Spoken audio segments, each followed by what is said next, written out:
She said it so casually, like dropping a glass and not caring if it shattered. "I don't need your permission," she told me, standing by the kitchen counter, her phone glowing between her fingers. I stared at the flight confirmation on her screen. 2 tickets. Her name, his name, a beach resort I'd never heard of. 4 nights, 1 room. I didn't speak, I just looked at her. She blinked once, then smiled like she'd rehearsed it. "He's my best friend. I needed a break. You're too controlling." Controlling. That word lingered in the air like smoke from something burning. I remembered nodding, once. No shouting, no demands, no begging for reason. Just silence. She thought it meant I accepted it. She didn't understand. Silence is where I think best. That night I lay beside her in bed while she scrolled through vacation blogs. She hummed softly, her feet brushing mine, like nothing had changed. But something had. Something fundamental, something irreversible. The next morning, I made coffee for both of us. She kissed my cheek and said, "You'll see, this will be good for us." For us. Her lies always came wrapped in plural pronouns. While she showered, I opened her laptop. She didn't even bother to hide the password. It was still my birthday. Her messages with him were there, months of them. Private jokes, late-night confessions, things she'd never said to me anymore. I read them all with a calm so deep it felt surgical. He wrote, "He doesn't appreciate you." She replied, "He doesn't notice anything." They were right about one thing. I hadn't noticed, not until now. By the time she came out wrapped in a towel, I was already scrolling through hotel reviews. She smiled. "Looking it up? You jealous?" I met her eyes. "No, just curious what kind of view you'll have." She laughed. I didn't. That was the first day I started taking notes. Over the next week, I learned everything. Her flight details, her spending patterns, the way she suddenly guarded her phone like it contained nuclear codes. I cloned her SIM while she slept, installed a small tracker in her luggage. Nothing illegal, just informative. The night before she left, she kissed me softly and said, "Try not to miss me too much."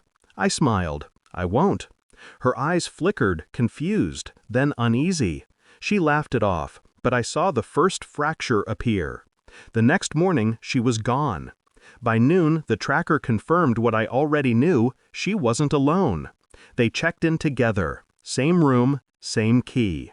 I didn't call, didn't text, didn't rage. I went quiet. That's what people like her never understand. Quiet isn't weakness, it's precision. By the 3rd night, she posted a story. Her hand holding a drink, his reflection in her sunglasses. She deleted it 2 minutes later, but screenshots don't delete themselves. When she came home, her tan was perfect, her lies were better rehearsed. She kissed me at the door, as if guilt could be disguised as affection. "I missed you," she said. I know. That night I printed everything. Messages, photos, receipts. A quiet masterpiece of betrayal on crisp white paper. I left it all on the dining table, neatly stacked, beside her favorite wine.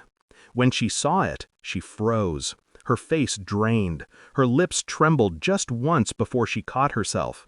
"Where did you—" "I told you," I interrupted softly. "You didn't need my permission." Her knees buckled slightly. She reached for the chair but didn't sit.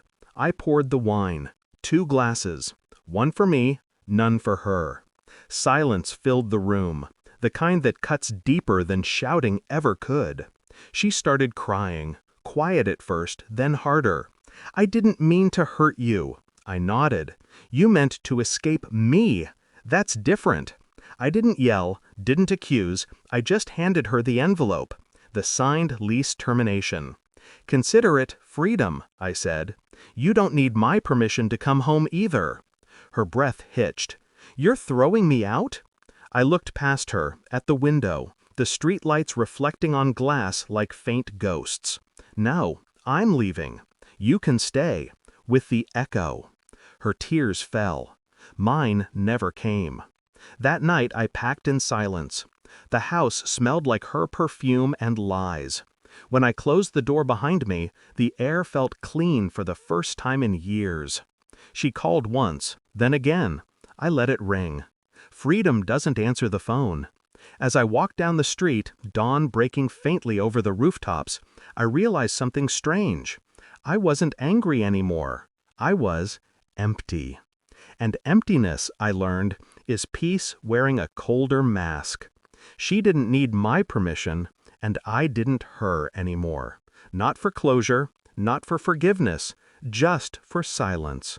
And finally, I had plenty of that.